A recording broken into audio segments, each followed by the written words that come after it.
สำหรับใครที่ชอบทำงาน DIY ที่พอมีงบหน่อยผมว่าใช้ตัวนี้ไปจบๆนะครับดูข้างในอ๋อโอเคครับสวัสดีครับวันนี้ช่องแจวกระจอยก็จะพาทุกคนมาดูรีวิวตัวหัวแรงครับเป็น Hakko Presto 981 นะครับ981ก็จะเป็นทรงคล้ายๆปืนนะเพิ่งได้รับมาเดี๋ยวเราจะมาลองแกะดูข้างในแล้วก็มาลองดูว่ามันใช่ของแท้เปล่าหน้าตาของมันก็จะประมาณนี้ครับเป็นด้ามปืนผมกดนิ่มดีนะเขาบอกว่าของแท้ไส้ในมันต้องเป็น3สายนะครับถ้าเป็นของที่ทำเรียนแบบมันก็จะสังเกตได้ง่ายๆก็จะเป็นมีไดโอดค่อมตัวสวิตช์ตัวนี้นะครับเดี๋ยวเราจะมาแกะดูว่าเป็นยังไงบ้างครับแล้วก็จะมาลองใช้ดูหน้าตาก็จะประมาณนี้จับหมอมือดีครับผมไม่เคยใช้เลยนะฮะหัวแรงที่เป็นรูปแบบปืนอย่างนี้ผมส่วนใหญ่ใช้แต่รูปที่เป็นปากกานะครับแต่ว่ามันก็จับหมอมือดีมากข้อดีของรุ่นพวกที่เร่งความร้อนได้มันก็จะมีความร้อน2ระดับเนาะถ้าเป็นปกติก็จะเป็น20 วัตต์พอเร่งความร้อนก็จะเป็น130 วัตต์กล่องนะครับก็จะเป็นประมาณนี้ตรงมุมมันจะใช้การปั๊มพลาสติกติดกันนะครับปั๊ม3 ด้านจริงควรน่าจะปั๊ม4 ด้านเนาะกันไม่ให้ดึงออกด้านข้างได้ด้านหลังนำเข้าและจัดจำหน่ายโดยสหรุ่งโรจน์ก็น่าจะของแท้นะครับตัวนี้ Made in Japan No 981 VF FV22 หัวมันก็มีเราสามารถเปลี่ยนหัวได้เนาะที่เราได้มาตัวนี้มันเป็นน่าจะเป็นตัวหัว TB ถ้า TBC เนี่ยก็ตัวหัว TB เนี่ยปลายมันก็ประมาณ 0.5 มิลนะครับมันเหมาะสำหรับงานบัตรคีย์ทั่วไปนะครับแต่ถ้าเป็น TBC มันก็จะเป็นหัวปลายตัดแบบนี้ก็จะเหมาะสำหรับงานที่ต้องการความร้อนมากๆนะครับ TBI ตัวนี้ก็จะเป็นปลาย 0.25 นะครับปลายจะแหลมคมขึ้นมาอีกสำหรับงานที่เป็นจุดเชื่อมต่อเล็กๆนะครับตัว TD ปลายที่เป็น TD มันจะเป็นเหมือนเป็นง่ามทิปเฟสจะเป็นจุดเชื่อมต่อที่เป็นคล้ายๆง่ามเนาะจุดบัตรคีย์อยู่ตรงกลางอะไรประมาณนี้นะครับตัว 985 ได้อะไรมาเนี่ย Heat Resistant Cap for the Safe Storage เหมือนได้ตัวป้องกันเข้ามานะครับตัวนี้เป็นของรุ่น 985 แต่ของเราไม่จำเป็นก็เสียบแบบนี้ก็พอเนาะการกดปุ่มสามารถกดได้นุ่มนวลเดี๋ยวเราจะมาถอดชิ้นส่วนมันดูดีกว่าหมุนมาแน่นพอสมควรนะครับตัวนี้ไม่ใช่พอสมควรหรอกแน่นมาก มาแกะดูไส้ในมันก่อนดีกว่า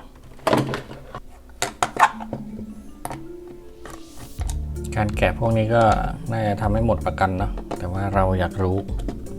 เราก็จะแกะดูครับ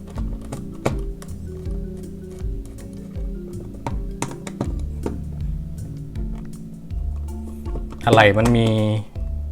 ขายทุกชิ้นนะครับตัวนี้ข้อดีของหัวแรง Hakko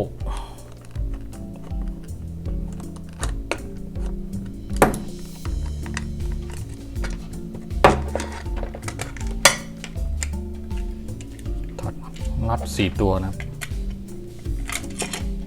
ดูข้างในอ๋อโอเคครับประมาณนี้ตัวนี้เป็นไมโครสวิตช์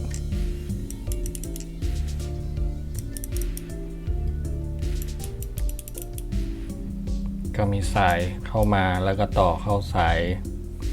ขาวนี่จะเป็นโลนะครับตัว20 วัตต์อีกตัวหนึ่งที่มาผ่านสวิตช์ก็จะเป็นสายแดงน่าจะเป็นสายไฮที่เร่งไป130 วัตต์เนาะตัวนี้แน่นมากหมุนไม่ออกเลย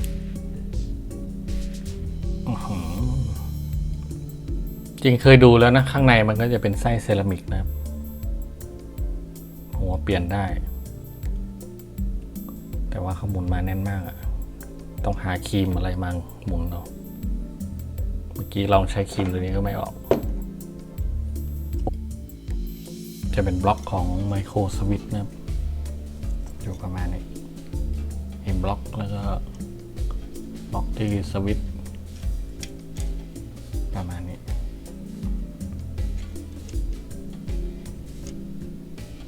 ออกแบบมาค่อนข้างดีนะ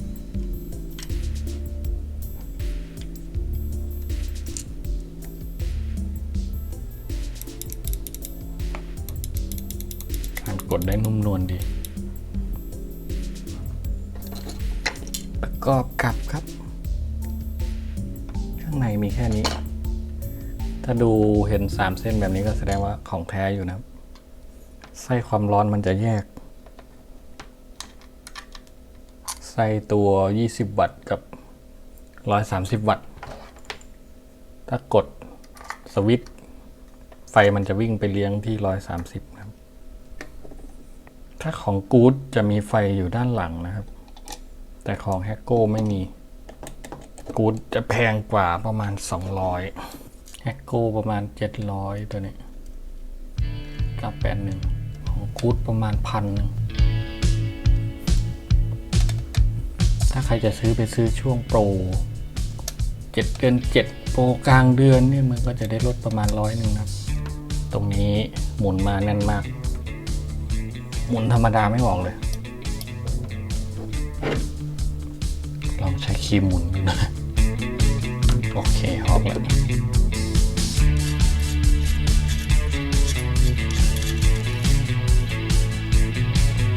ไส้ในมันจะเป็นแบบนี้นะตัวนี้เป็นปลอก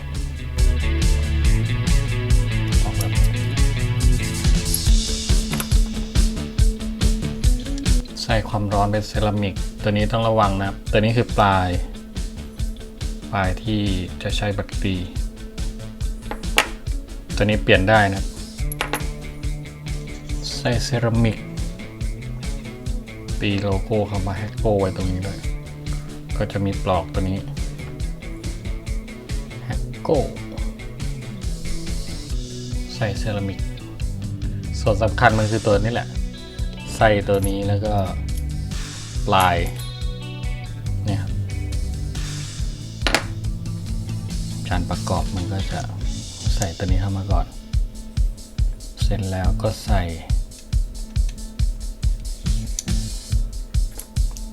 ปลายหัวแรง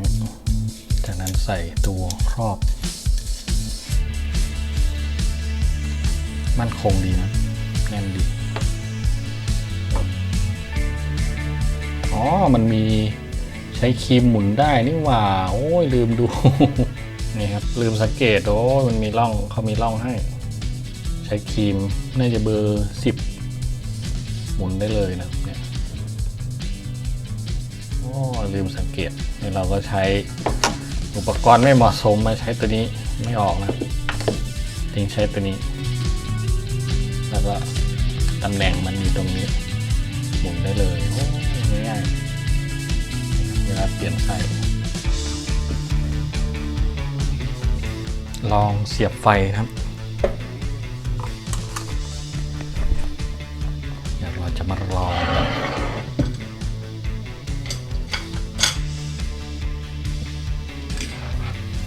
ถ้าไม่ทันใจวัยรุ่นเราก็สามารถกดเร่งได้นะ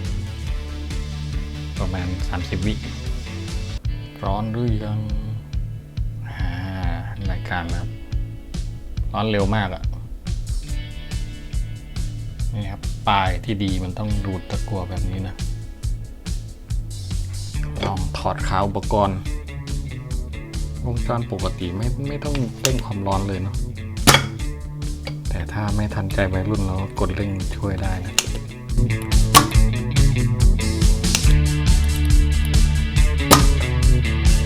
ข้อดีของ2ระดับคือมันสามารถบัดกีงานชิ้นเล็กและงานชิ้นใหญ่โดยไม่ต้องเปลี่ยนหัวแรงนะถ้าเป็นงานชิ้นใหญ่เราก็กดเร่งความร้อนขึ้นถ้าเป็นงานชิ้นเล็กเราก็ใช้20 วัตต์ก็พอแล้ว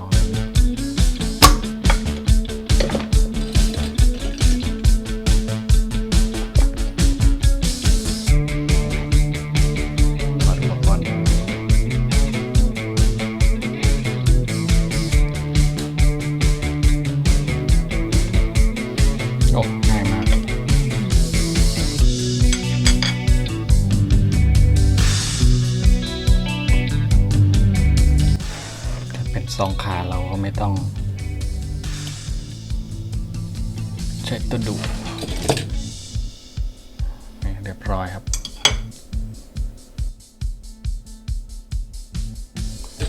ลอง25 วัตต์กับงานชิ้นใหญ่ๆมันจะออกว่าวะ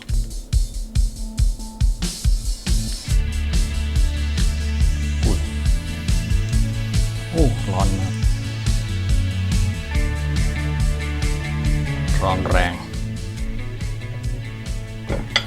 แต่งานแบบนี้ดูดตะกั่วออกจะง่ายกว่าใช้แค่25 วัตต์ก็พอนะครับความร้อนใช้ได้เลย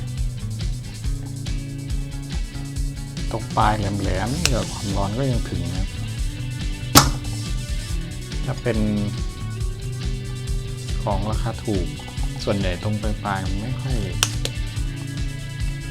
ยร้อนนี่ผมไม่ได้กดเร่งเลย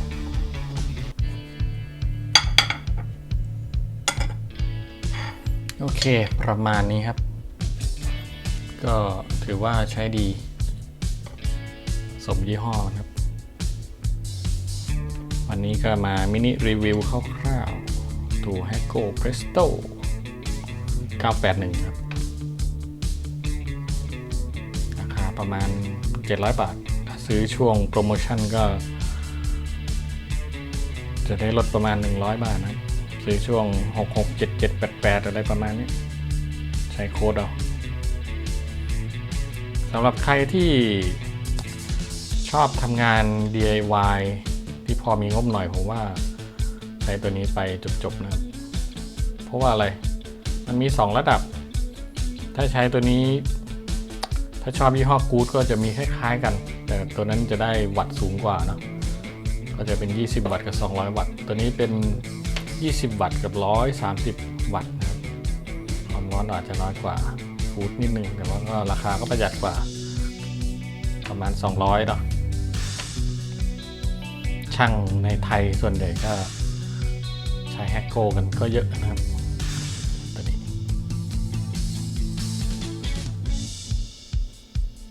เริ่มมีสีคล้ำๆแล้วเพราะว่าความร้อนครับไม่ขาวแล้วได้มาใหม่ๆนี่ขาวจ้าเลย